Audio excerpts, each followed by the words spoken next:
तो नमस्कार दोस्तों, कैसे हैं आप सब। मैं एक बार फिर से आप सबका आपके अपने YouTube चैनल ललित क्लासेस पर स्वागत करता हूं।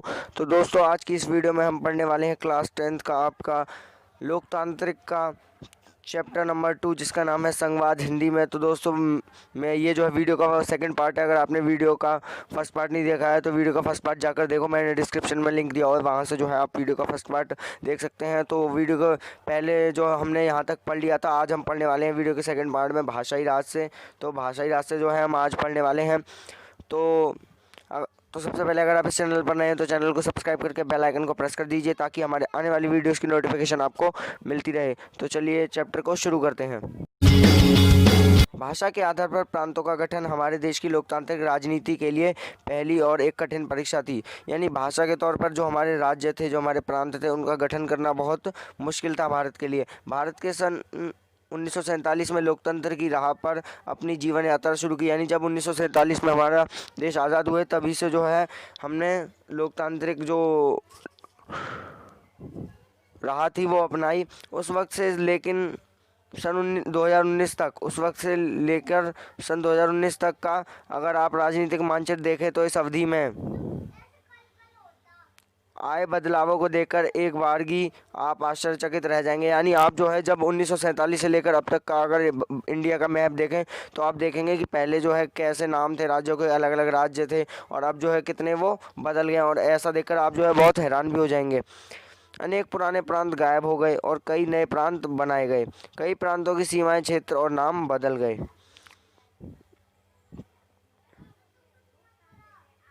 नए राज्यों को बनाने के लिए 1950 के दशक में भारत के कई पुराने राज्यों की सीमाएं बदली। यानी नए राज्य बनाने के लिए क्या हुआ कि जो भारत के पुराने राज्य थे 1950 में, उन सब की सीमाएं जो थी वो बदल दी गई ताकि नए राज्यों को बनाया जा सके। ऐसा है सुनिश्चित करने के लिए किया गया कि एक भाषा बोलने वाले लोग एक राज्य में आ जाएं। और ऐसा क्यों किया गया कि जो लोग एक तरह की भाषा बोलते हैं, एक तरह की संस्कृति है जिनकी, वो एक ही इलाके में आ जाएं। इसके बाद कुछ अन्य राज्यों का गठन भाषा के आधार पर नहीं बल्कि संस्कृति, भूगोल अथवा जातीयता की विभिन्नता को रेखांकित करने और उन्हें आदर देने के लिए भी किया गया। यानी सब राज्यों का गठन जो था वो भाषा के तौर पर नहीं किया गया। कई राज्यों का गठन किस पर किया गया, वहाँ की जो संस्कृति थी, अगर भूगोल था, वहाँ की जातीयता थी, अगर वो एक थी तो वहाँ अलग राज्य बना दिया गया था। इनमें नागालैंड, उत्तराखंड और झारखंड जैसे राज्य शामिल थे। यानी इन तीनों राज्यों में, ऐसे राज्यों में क्या था कि वहाँ पर कोई एक जातीय समूह या फिर कोई एक विविधता वाला समूह रहता नहीं था। तो वहाँ पर जो है भूगोल और संस्कृति के आधार पर जो है इन्होंने राज्य बना दिए थे ये। जब एक भाषा के आधार पर राज्यों के गठन की बात उठी तो राष्ट्रीय नेताओं को डर था कि इससे देश टूट जाएगा। यानी जब नेताओं से कहा गया कि आप जो है इनको राज्यों में डिवाइड कर दो ताकि आसानी हो, तो उन्हें डर था कि कहीं जो देश है वो टूट न जाए अलग अलग हिस्सों में। केंद्र सरकार ने इसी के चलते राज्यों का पुनर्गठन कुछ समय के लिए टाल दिया था। पर हमारा अनुभव बताता है कि भाषावार राज्य बनाने से देश ज़्यादा एकीकृत और मजबूत हुआ।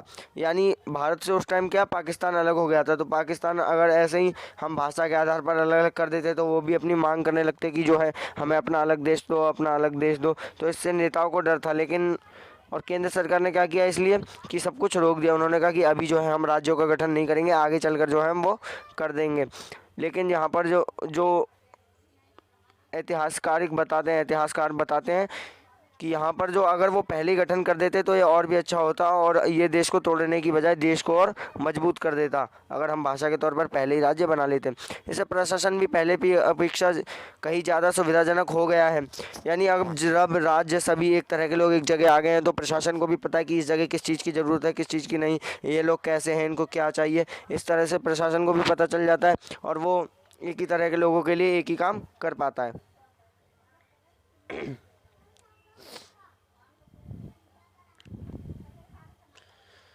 तो अब हम पढ़ेंगे भाषा नीति के बारे में। तो यहाँ पर जो हमारा अगला टॉपिक है वो है भाषा नीति। यानी अभी जो है हमने भाषा राज्य पढ़ा, यानी भाषा के तौर पर राज्यों को कैसे विभाजित किया गया। अब हम पढ़ेंगे भाषा की नीति। भारत के संघीय ढांचे की दूसरी परीक्षा भाषा नीति को लेकर हुई। यानी जो भारत का संघीय ढांचा था उसकी दूसरी परीक्षा कब हुई? जब भारत भाषा नीति को लाया गया। हमारे संविधान में किसी एक भाषा को राष्ट्रभाषा का दर्जा नहीं दिया गया, यानी हमारा जो संविधान है उसमें कोई भी राष्ट्रभाषा नहीं है। हिंदी को राजभाषा माना गया है। अब आप यहाँ पर ध्यान दो कि किसी भी भाषा को राष्ट्रभाषा नहीं कहा गया है, राजभाषा केवल हिंदी को यहाँ पर माना गया। राजभाषा, राष्ट्रभाषा और राजभाषा दोनों अलग अलग हैं। पर हिंदी सिर्फ 40% लगभग भारतीयों की मातृभाषा है, इसलिए अन्य भाषाओं के संरक्षण के अनेक दूसरे उपाय किए गए। यानी पूरे भारत में 40% लोग, जो 40% लोग हैं वो क्या बोलते हैं? हिंदी, और बाकी के 60% अलग अलग भाषाएं बोलते हैं। तो आप सोच सकते हो कि कितनी विविधता है हमारे देश में और कितने अलग अलग तरह के यहाँ पर लोग रहते हैं। संविधान में हिंदी के अलावा अन्य 21 भाषाओं का अनुसूचित भाषा का दर्जा दिया गया है। यानी संविधान में हिंदी के अलावा 21 और ऐसी भाषाएं हैं जिनको अनुसूचित भाषा का दर्जा दिया है संविधान ने। केंद्र सरकार के किसी पद का उम्मीदवार इनमें से किसी भी भाषा में परीक्षा दे सकता है, बशर्ते उम्मीदवार इसको विकल्प के रूप में चुने। यानी कोई भी उम्मीदवार है किसी भी पद के लिए, किसी भी गवर्नमेंट या प्राइवेट पद के लिए, तो क्या होगा कि अपनी मर्ज़ी से वो किसी भी भाषा में जो है अपना पेपर दे सकता है, अपनी परीक्षा दे सकता है। और लेकिन हाँ, एक शर्त यह है कि उसको जो है वो भाषा चुननी पड़ेगी। राज्यों की भी अपनी राजभाषा, यानी जो राज्य हैं उनकी भी अपनी अपनी राज्य भाषाएँ अलग अलग हैं। जैसा महाराष्ट्र की महाराष्ट्रन है, और ऐसे ही कई सारी जो अलग अलग राजस्थान की राजस्थानी है, गुजरात की गुजराती भाषा है। तो इस तरह से अलग अलग भाषाएँ अलग अलग राज्यों की हैं। राज्यों का अपना अधिकांश काम अपनी राजभाषा में ही होता है। यानी जो राज्य हैं वो सभी हिंदी थोड़ी बोलते हैं, उनका जो अपना काम है वो उनकी खुद की राज्य भाषा में होता है। श्रीलंका के ठीक उलट हमारे देश के नेताओं ने हिंदी के उपयोग को बढ़ावा देने के मामले में बहुत सावधानी भरा व्यवहार किया। यानी श्रीलंका में क्या हुआ था?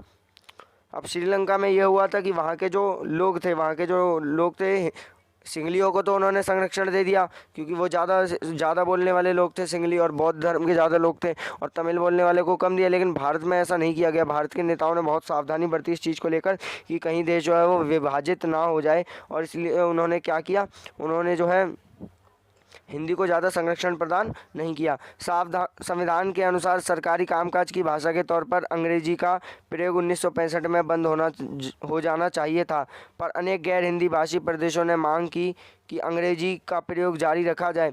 यानी पहले क्या हुआ कि 1965 में ना हिंदी को सभी राज्य के काम थे, पूरे देश के काम थे, हिंदी को उसमें लाया जाना था। लेकिन 1965 में एक मांग उठी, जो गैर हिंदी भाषी प्रदेश थे, यानी जो प्रदेश हिंदी नहीं बोलते थे, अलग अलग तमिल, गुजराती, ये सब, इन्होंने क्या मांग उठाई कि हिंदी के साथ साथ इंग्लिश को भी बने रहने दो, ताकि उन लोगों को भी आसानी हो। तमिलनाडु में तो इस मांग ने उग्र रूप भी ले लिया था। यानी तमिलनाडु में जो है सबसे ज़्यादा मांग उठी थी कि इंग्लिश को भी सरकारी काम में इस्तेमाल करना चाहिए। केंद्र सरकार ने हिंदी के साथ साथ अंग्रेजी को राजकीय कामों में प्रयोग की अनुमति देकर इस विवाद को सुलझाया। यानी जो वहाँ की हमारे देश की केंद्र सरकार थी, उसने हिंदी के साथ साथ फिर इंग्लिश का प्रयोग भी करने को जो है अनुमति दे दी, वरना फिर देश में विवाद भी हो सकते थे। अनेक लोगों का मानना था कि इस समाधान से अंग्रेजी भाषा अभिजन को लाभ पहुंचेगा। अब जो बहुत सारे लोग थे उनका क्या मानना था कि अंग्रेजी बोलने वाले से अंग्रेजी का अगर हम उपयोग करेंगे तो जो लोग अंग्रेजी बोलते हैं उनको जो है बहुत फ़ायदा पहुंचेगा इस चीज़ का। राजभाषा के रूप में हिंदी को बढ़ावा देने की भारत की नीति बनी हुई है, पर बढ़ावा देने का मतलब यह नहीं कि केंद्र सरकार उन राज्यों पर भी हिंदी को थोप सकती है जहां लोग कई और भाषा बोलते हैं। यानी जो हमारा संविधान है उसमें क्या है कि राजभाषा जो हमारी हिंदी है उसको बढ़ावा देने की जो बात है वो कही गई है। हम चाहें तो उसे बढ़ावा दे सकते हैं, लेकिन बढ़ावा देने का मतलब ये नहीं है कि केंद्र सरकार डायरेक्टली सब राज्यों को कह दे कि भाई तुम अपनी भाषा नहीं बोल सकते, हिंदी में बोलना है तो, वरना तुम्हें जो है वो सज़ा मिलेगी। ऐसा जो है सरकार नहीं कर सकती। भारतीय राजनेताओं ने इस मामले में जो लचीला रुख अपनाया, उसी से हम श्रीलंका जैसी स्थिति में पहुंचने से बच गए। और जो श्रीलंका में क्या स्थिति, वहाँ पर दंगे हुए, गृह युद्ध हुआ, तो उस स्थिति से हम कैसे बच गए? क्योंकि हमारे जो राजनेता थे उन्होंने बहुत लचीलापन इस बात को लेकर अपनाया। तो अब जो हमारा अगला टॉपिक है वो है केंद्र राज्य संबंध। यानी केंद्र और राज्य के बीच संबंध कैसे कायम कर सकते हैं और इनको कैसे सुधारा जा सकता है। तो चलिए पढ़ते। केंद्र राज्य संबंधों में लगातार आए बदलाव का उदाहरण बताता है कि व्यवहार में संवाद किस तरह मजबूत हुआ है। यानी केंद्र और राज्य सरकार के बीच जो लगातार बदलाव आए हैं वो एक दूसरे के प्रति जो है वो अच्छे होते गए हैं। तो इसका क्या कारण है कि संवाद मजबूत हुआ है। सत्ता की साझेदारी की संवैधानिक व्यवस्था वास्तविकता में कैसा रूप लेगी, यह ज़्यादातर इस बात पर निर्भर करता है कि शासक दल और नेता किस तरह इस व्यवस्था का अनुसरण करते हैं। यानी जो देश की जो लोकतांत्रिक जो व्यवस्था है वो किस बात पर निर्भर करती है, किस बात पर जो है वो साझेदारी सत्ता की निर्भर करती है कि वहाँ के जो सभी नेता हैं वो इस बात को माने कि हमारे ये काम है, हम जो है इस काम से, इस अधिकार से आगे बढ़कर कुछ नहीं कर सकते, तभी जो है सत्ता की साझेदारी को पूर्ण रूप से वहाँ पर बनाया जा सकता है। काफ़ी समय तक हमारे यहाँ एक ही पार्टी और केंद्र अधिकांश राज्यों में शासन रहा, यानी काफ़ी समय तक जो है कांग्रेस पार्टी का ही हमारे यहाँ पर शासन रहा था। शुरुआत में जब हमारा संविधान लागू हुआ उसके बाद केंद्र और अधिकांश राज्यों में जो था कांग्रेस का शासन रहा। इसका व्यवहारिक मतलब यह हुआ कि राज्य सरकारों ने स्वायत्त संघीय इकाई के रूप में अपने अधिकारों का प्रयोग नहीं किया। यानी शुरुआत में क्या हुआ कि जो लोगों के संघीय इकाई के जो पहले हमारा देश फिर संघीय नहीं हुआ, क्योंकि संघीय होता तो बहुत सारे राज्य, बहुत सारी पार्टियां होनी चाहिए थी अलग अलग जगहों पे, तो इसलिए क्या हुआ कि शुरुआत में जो लोग थे उन्होंने अपने अधिकारों का सही से प्रयोग नहीं किया। जब केंद्र और राज्य में अलग अलग दलों की सरकारें रहीं तो केंद्र सरकार ने राज्यों के अधिकारों की अनदेखी करने की कोशिश की। यानी शुरुआत में क्या हुआ कि पहले केंद्र सरकार बहुत ताकतवर थी, तो केंद्र सरकार ने क्या किया कि राज्य सरकार के जो अधिकार थे उनको अनदेखी की, उनको देखा ही नहीं और अपनी चलाई हमेशा। तो इसलिए उन दिनों केंद्र सरकार अक्सर संवैधानिक प्रावधानों का दुरुपयोग करके विपक्षी दलों की राज्य सरकारों को भंग कर देती थी। यह संघवाद की भावना के प्रतिकूल काम था। यानी वो क्या करती थी कि अपनी शक्तियों का बहुत ज़्यादा दुरुपयोग करके क्योंकि उनके पास ज़्यादा अधिकार थे केंद्र सरकार के पास, उन राज्य सरकार को वो भंग कर देती थी। और क्या होता था कि इससे संघवाद पूरी तरह से, जो संघवाद की भावना थी वो ख़त्म हो जाती थी लोगों के बीच। 1990 के बाद यह स्थिति काफ़ी बदल गई। इस अवधि में देश के अनेक राज्यों में क्षेत्रीय दलों का उदय हुआ। यानी 1990 में जब बीजेपी पार्टी बनी उसके बाद क्या हुआ कि जो वहाँ स्थिति काफ़ी बदल गई। अब लोगों के बीच लोग जो थे वो सत्ता में आने के लिए तत्पर होने लगे। यही दौर केंद्र में गठबंधन सरकार की शुरुआत का भी था। और इसी बीच जो था क्या हुआ कि केंद्र में सबसे पहली बार गठबंधन सरकार आई। चूँकि किसी एक दल को लोकसभा में स्पष्ट बहुमत नहीं मिला, इसलिए प्रमुख राष्ट्रीय पार्टियों को क्षेत्रीय दलों समेत अनेक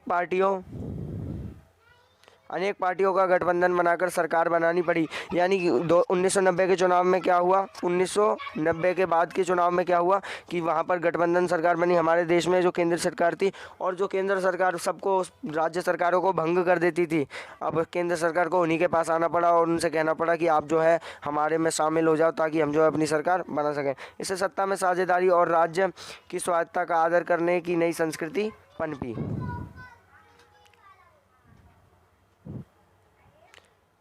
इस आवृत्ति को सुप्रीम कोर्ट ने एक बड़े फैसले से भी बल मिला। यानी इस बात को किससे बल मिला, सुप्रीम कोर्ट ने एक फैसला दिया। इस फैसले के कारण राज्य सरकार को मनमाने ढंग से भंग करना केंद्र सरकार के लिए मुश्किल हो गया।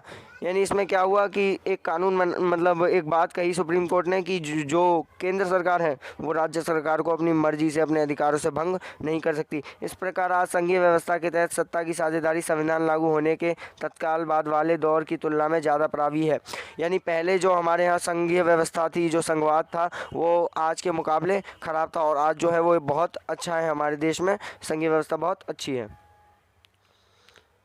तो चलिए अब आगे पढ़ते हैं। आई होप गाइस वीडियो अच्छी लग रही होगी तो प्लीज़ लाइक कर देना वीडियो को, और बाकी तो आपकी मर्ज़ी। अब मैं क्या कहूँ आपसे आगे, अगर आप तो समझदार हो ही फिर।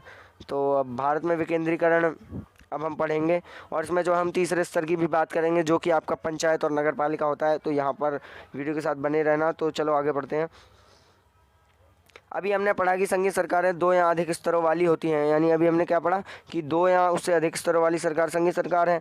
हमने अपने देश में 2 स्तरों वाली सरकार की चर्चा की है, पर भारत जैसे विशाल देश में सिर्फ 2 स्तर की व्यवस्था से ही बढ़िया शासन नहीं चल सकता। यानी भारत बहुत बड़ा देश है, तो इसके लिए जो है हमें एक और शासन व्यवस्था की ज़रूरत पड़ेगी, क्योंकि 2 शासन व्यवस्था जो है वो ठीक ढंग से काम नहीं कर सकते। मतलब काम तो वो भी करती हैं लेकिन उनके लिए आसान नहीं होगा काम करना। भारत के प्रांत यूरोप के स्वतंत्र देशों से भी बड़े हैं। यानी जो भारत के जो राज्य हैं, जो प्रांत हैं, वो कुछ देश हैं यूरोप के, उनसे भी बड़े हैं। ऐसे इतने बड़े बड़े प्रांत हैं भारत में। जनसंख्या के हिसाब से उत्तर प्रदेश रूस से बड़ा है। अब रूस में जितनी जनसंख्या है उससे ज़्यादा तो हमारे उत्तर प्रदेश में है। महाराष्ट्र लगभग जर्मनी के बराबर है। भारत के अनेक राज्य खुद भी अंदरूनी तौर पर विविधताओं से भरे हैं, और जितनी विविधताएं किसी देश में नहीं उससे ज़्यादा तो हमारे भारत के एक राज्य में होती हैं। इस प्रकार से यहाँ पर बताया गया। इस प्रकार इन राज्यों में भी सत्ता को बांटने की ज़रूरत है। अब ये जो राज्य हैं अलग अलग है, अलग अलग विविधताएं, धर्म हैं, जाति हैं, तो इसलिए इनको आंतरिक तौर पर यानी भीतरी तौर पर भी बांटना जरूरी है। भारत में संघीय सत्ता की साझेदारी 3 स्तरों पर करने की ज़रूरत है। अब यानी भारत में जो सत्ता की साझेदारी है वो कितने स्तरों पर हुई है? 3 स्तर पर, जिससे तीसरा स्तर स्थानीय सरकारों का हो और यह प्रांतीय स्तर की सरकारों के नीचे हो। यानी तीसरा स्तर किसका है? स्थानीय सरकार का। स्थानीय सरकार यानी जो आपकी पंचायत और जो आपकी नगर पालिका है उनका। और ये किसके नीचे काम करती है? प्रांतीय सरकार यानी जो आपकी राज्य सरकार है उसके नीचे ये काम करेंगी। भारत में सत्ता के विकेंद्रीकरण के पीछे यही तर्क दिया गया, यानी जो भारत की सत्ता का विकेंद्रीकरण हुआ, जो इसको तीसरी भाग में बांटा गया, इसके पीछे ये जो अभी हमने पढ़ा वही तर्क दिया गया था। इसके फलस्वरूप 3 स्तरों की सरकार का संघीय ढांचा सामने आया, जिसमें तीसरे स्तर की स्थानीय शासन कहा जाता है। यानी जो तीसरे स्तर की सरकार है उसे क्या कहा जाता है? स्थानीय शासन। जब केंद्र और राज्य सरकारों से शक्तियाँ लेकर स्थानीय सरकारों को दी जाती तो इससे सत्ता का विकेंद्रीकरण कहते हैं। यानी जब केंद्र और राज्य सरकार दोनों से शक्तियाँ छीनकर किसको दी जाती है? तीसरे स्तर की सरकारों को, तो उसे क्या कहते हैं? विकेंद्रीकरण। ये आपको याद रखना, हाईलाइट पॉइंट है और मेन पॉइंट है आपका, ये एग्जाम में आ सकता है कि विकेंद्रीकरण आखिर है क्या। तो क्या है कि केंद्र और राज्य सरकार दोनों से शक्तियाँ थोड़ी थोड़ी लेकर किसको दे दी जाए? वहाँ की जो स्थानीय सरकार है उसे। विकेंद्रीकरण के पीछे बुनियादी सोच यह है कि अनेक मुद्दों और समस्याओं का निपटारा स्थानीय स्तर पर ही बढ़िया ढंग से हो सकता है। और इसका क्या कारण है कि हम जो है तीसरे स्तर पर बना रहे हैं सरकार को? एक तो ये है कि जो हमारा देश है वो बहुत बड़ा है, उसके लिए तीसरे स्तर की सरकार की ज़रूरत तो है ही। और दूसरा ये है कि क्या होता है कि अब मान लो आपका कोई क्षेत्र है, अब उस क्षेत्र के किसी एक स्थानीय आदमी को ही नगर पालिका हेड बना दिया जाए, या फिर कुछ भी जो है मेन आदमी उसे बना दिया जाए। अब वहाँ पर कोई बात होगी तो वो आपको भी जानता है और दूसरे पक्ष को भी जानता है, तो उसे मालूम रहेगा कि क्या स्थिति हो सकती है और क्या नहीं। अब मान लो अगर अब सीधे राज्य सरकार होती तो क्या होता कि अब राज्य सरकार आती, अब राज्य सरकार आप जिन दो बंदों के बीच लड़ाई हुई है उनको तो जानती नहीं है। अब क्या होगा ऐसी स्थिति में? अब किस किस से पूछने जाएगी वो? तो इसलिए स्थानीय सरकार इसमें भी कामगर है। लोगों को अपने इलाके की समस्याओं की बेहतर समझ होती है। लोगों को इस बात की भी अच्छी जानकारी होती है कि पैसा कहाँ खर्च किया जाए और चीज़ों का अधिक कुशलता से उपयोग किस तरह किया जा सकता है। और वो जो वहाँ के लोग हैं, अगर वहाँ पर कुछ रोड बनना है तो वहाँ की जो स्थानीय सरकार है उसको पता होगा, वहाँ का जो मेन हेड है उसे पता होगा, क्योंकि वो वहीं रहता है, तो उसे पता होगा कि यहाँ पर जो है रोड बननी ज़रूरी है, यहाँ पर ये चीज़ होती है, ये चीज़ होती है। अब डायरेक्ट आप जाओगे कि ये थोड़ी है कि मिस्टर सीएम को ही पता है कि आपके यहाँ रोड बनना है, इस जगह रोड एकदम ये अच्छी जगह है रोड बनाने के लिए और बाकी रोड तो ठीक है, ये सब उनको नहीं पता है। इसलिए तीसरे स्तर की सरकार बहुत ज़रूरी है। इसके अलावा स्थानीय स्तर पर लोगों को फैसले में सीधे भागीदारी बनाना भी संभव हो जाता है। इससे क्या होता है कि जो लोग हैं वो सत्ता में सीधे साझेदारी अपनी कर सकते हैं। इससे लोकतांत्रिक भागीदारी की आदत पड़ती है। इससे क्या होता है कि लोगों में जो लोकतांत्रिक भागीदारी है उसकी आदत पड़ती है, लोग भी उसमें भागीदारी करना चाहते हैं अपनी सरकार में। स्थानीय सरकार को स्थापना स्वशासन के लोकतांत्रिक सिद्धांत को वास्तविक बनाने का सबसे अच्छा तरीका है। और जो किस सिद्धांत को वास्तविक बनाती है? स्वशासन, यानी लोगों के द्वारा शासन, यानी खुद के द्वारा शासन की स्थापना को ये जो है लोकतांत्रिक सिद्धांत को वास्तविक बनाती है ये व्यवस्था। तो चलिए आगे पढ़ते हैं। विकेंद्रीकरण की ज़रूरत हमारे संविधान में भी स्वीकार की गई है, यानी विकेंद्रीकरण की ज़रूरत जो है हमारे देश को बहुत है। इसके बाद से गांव और शहर के स्तर पर सत्ता के विकेंद्रीकरण की कई कोशिश हुई हैं। यानी इसके बाद से क्या हुआ कि गांव और शहरों में क्या हुआ कि कई सारे स्तर और विकेंद्रीकरण किए गए। सभी राज्यों में गांव के स्तर पर ग्राम पंचायतों और शहरों में नगर पालिकाओं की स्थापना की गई थी। यानी क्या हुआ कि जो गांव है उनमें नगर पंचायत, ग्राम पंचायत, और जो शहर है उनमें नगर पालिका की जो है वो स्थापना की गई। पर इन्हें राज्य सरकारों के सीधे नियंत्रण में रखा गया। इन्हें कहाँ रखा गया? राज्य सरकारों के सीधे नियंत्रण में। इन स्थानीय सरकारों के लिए नियमित ढंग से चुनाव भी नहीं कराए जाते थे। पहले क्या होता था कि इनके लिए चुनाव नहीं किए जाते थे, बस राज्य सरकार अपनी इच्छा से किसी भी व्यक्ति को खड़ा कर देती थी। पहले जो था संवैधानिक तौर पर तीसरे स्तर की सरकार लिखी हुई नहीं थी, इसलिए इनमें इनके पास ना तो अपना कोई अधिकार था न संसाधन। इस प्रकार प्रभावी ढंग से सत्ता का विकेंद्रीकरण नाम मात्र का हुआ था। यानी पहले क्या नाम मात्र का, बस आप खुद ही बंदे अपने खड़े कर देते थे, उन्हीं को जिता के उन्हीं को जो है सारा काम देते थे, ना उनके पास कुछ शक्तियाँ होती थी ना कुछ होता था। वास्तविक विकेंद्रीकरण की दिशा में एक बड़ा कदम 1992 में उठा गया। यानी 1992 में विकेंद्रीकरण के लिए सबसे बड़ा कदम उठाया गया। संविधान में संशोधन करके लोकतांत्रिक शासन व्यवस्था के इस तीसरे स्तर को ज़्यादा शक्तिशाली और प्रभावी बनाया गया। यानी संविधान में संशोधन किया गया और जो तीसरा स्तर था हमारा उसे और ज़्यादा शक्तिशाली बना दिया गया संविधान में संशोधन करके। अब यहाँ पर जो है कैसे कैसे उसे बनाया गया। पहला पॉइंट हमारा, अब स्थानीय स्वशासी निकायों के चुनाव नियमित रूप से कराना संवैधानिक बाध्यता हुए। यानी जो वहाँ की पंचायत है, नगर पालिका है, उसके चुनाव अलग से होंगे और ये इसका जो है कानून में प्रावधान हो गया। निर्वाचित स्वशासी निकायों के सदस्य तथा पदाधिकारियों के पद में अनुसूचित जाति, अनुसूचित जनजाति और पिछड़ी जातियों के लिए सीट आरक्षित है। यानी जो निर्वाचित वहाँ का हमारे देश की जो तीसरी स्तर की सरकार है उसमें जो है निर्वाचित जो स्वशासी निकाय हैं उसमें जो अनुसूचित जाति और अनुसूचित जनजातियों के लिए दोनों के लिए सीट आरक्षित कर दी गई हैं। कम से कम 1/3 पद महिलाओं के लिए आरक्षित है। यानी 1/3 जो पद है वहाँ पर संसद हो या फिर कोई भी यहाँ पर हमारे यहाँ का प्रावधान हो उसमें महिलाओं के लिए 1/3 जो सीटें आरक्षित होती हैं। हर राज्य में पंचायत और नगर पालिका चुनाव कराने के लिए राज्य चुनाव आयोग नामक स्वतंत्र संस्था का गठन किया गया है। यानी चुनाव कराने के लिए एक स्वतंत्र संस्था है जिसका गठन किया गया है कि वो तीसरे स्तर के जो है वो चुनावों को करवाएगी। राज्य सरकारों को अपने राजस्व और अधिकार का कुछ हिस्सा इन स्थानीय स्वशासी निकायों को देना पड़ता है। सत्ता में भागीदारी की प्रकृति हर राज्य में अलग अलग है। यानी जो राज्य सरकार है वो कुछ उनको जो है कुछ पैसा कुछ धन जो है वो स्थानीय सरकार को देना होगा ताकि वो जो है उसमें से अपनी सैलरी भी ले सके और उसमें से जो है जनता के लिए वहाँ के जो निवासी हैं, वहाँ के जो प्रमुख निवासी हैं उनके लिए काम कर सके और जो पिछड़े लोग हैं उनके लिए भी वहाँ पर काम कर सके। गाँव के स्तर पर मौजूद स्थानीय शासन व्यवस्था को पंचायती राज के नाम से जाना जाता है। गांव में तीसरे स्तर की सरकार होती है उसे क्या कहा जाता है? पंचायत कहा जाता है। उसे प्रत्येक गांव में एक ग्राम पंचायत होती है। यानी हर गांव में एक ग्राम पंचायत होती है। यह एक तरह की परिषद है जिसमें कई सदस्य और एक अध्यक्ष होता है। यानी इसमें क्या होता है कि एक परिषद होती है जिसमें बहुत सारे तो सदस्य होते हैं और इनका मेन अध्यक्ष एक हेड होता है। सदस्य वार्डों में चुने जाते हैं और उन्हें सामान्यतः पंच कहा जाता है। यानी जो सदस्य चुने जाते हैं उन्हें क्या कहा जाता है? पंच। और ये वार्डों में चुने जाते हैं। अध्यक्ष को प्रधान या सरपंच कहा जाता है और अध्यक्ष को क्या कहा जाता है? सरपंच कहा जाता है या फिर उसे प्रधान भी कह देते हैं। इनका चुनाव गांव अथवा वार्ड में रहने वाले सभी वयस्क लोग मतदान के जरिए करते हैं। यानी वहाँ के जो निवासी हैं, वहाँ के जो लोग हैं किसी भी वार्ड के या किसी भी गांव के, वो इनका चुनाव करते हैं। ये पूरे पंचायत के लिए फैसला लेने वाली संस्था है।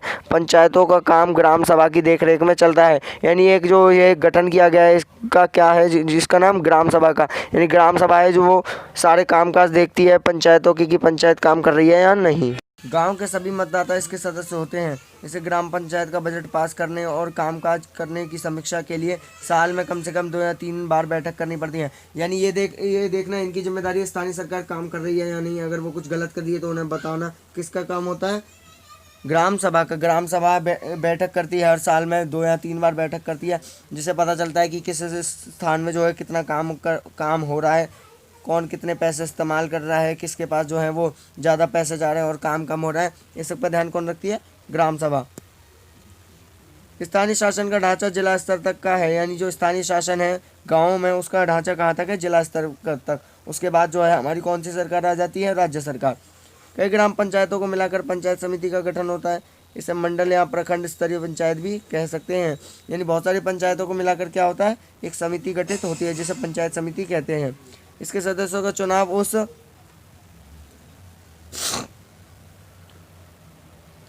इलाके के सभी पंचायत सदस्य करते हैं। यानी जो वहाँ के इलाके के सभी सदस्य हैं वो इस पंचायत का जो है वो गठन करते हैं, पंचायत के सदस्यों का। किसी जिले की सभी पंचायत समितियों को मिलाकर जिला परिषद का गठन होता है। यानी जो वहाँ की सभी जिला समितियाँ हैं उनको मिला देंगे, उसके बाद एक जो है वो जिला परिषद का गठन होता है। उसके बाद जिला परिषद के अधिकांश सदस्यों का चुनाव होता है और जो जिला परिषद के अधिकांश सदस्य उनका चुनाव किया जाता है।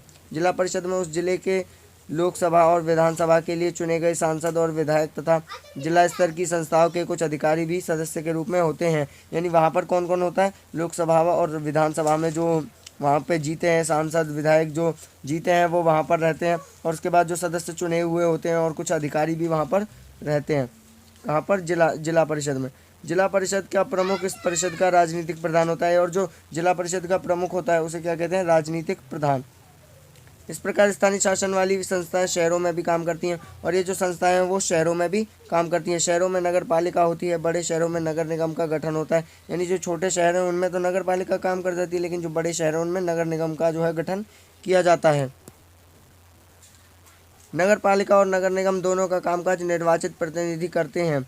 यानी जो निर्वाचित प्रतिनिधि हैं, जो चुने हुए लोग हैं, वो इनका कामकाज संभालते हैं, नगर पालिका और नगर निगम दोनों का। नगर पालिका प्रमुख नगर पालिका के राजनीतिक प्रधान होते हैं। यानी जो नगर पालिका का प्रमुख है वो नगर पालिका का प्रधान भी होगा। नगर निगम के ऐसे पदाधिकारी को मेयर कहते हैं, और जो नगर निगम का पदाधिकारी होता है, जैसे पद दिया हुआ होता है, उसे हम मेयर कह सकते हैं और मेयर कहते हैं। स्थानीय सरकारों की यह नई व्यवस्था दुनिया में लोकतंत्र का अब तक का सबसे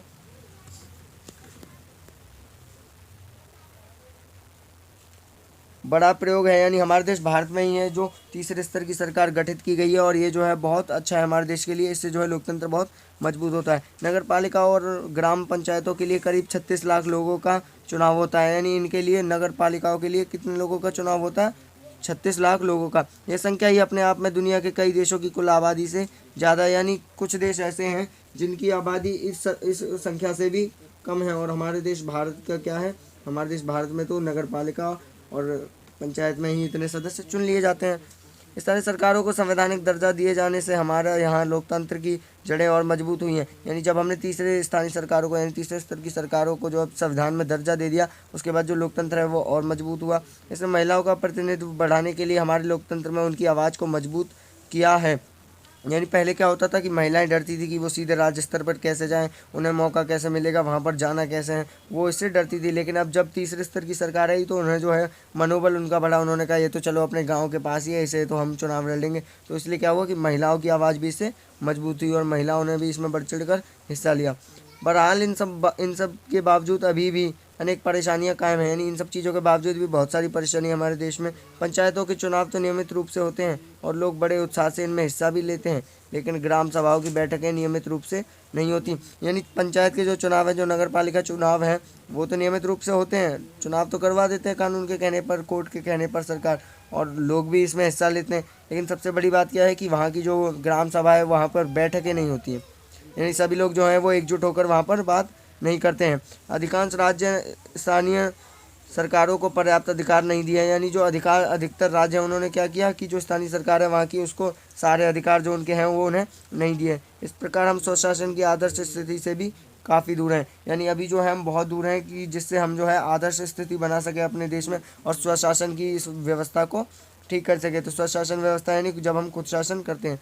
तो गाइस हमारा चैप्टर यहाँ पर खत्म हो गया। तो वीडियो अच्छी लगी हो तो प्लीज़ वीडियो को लाइक कर देना, और चैनल पर नए हो तो सब्सक्राइब करके जाना। So thank you so much for watching this video and good bye.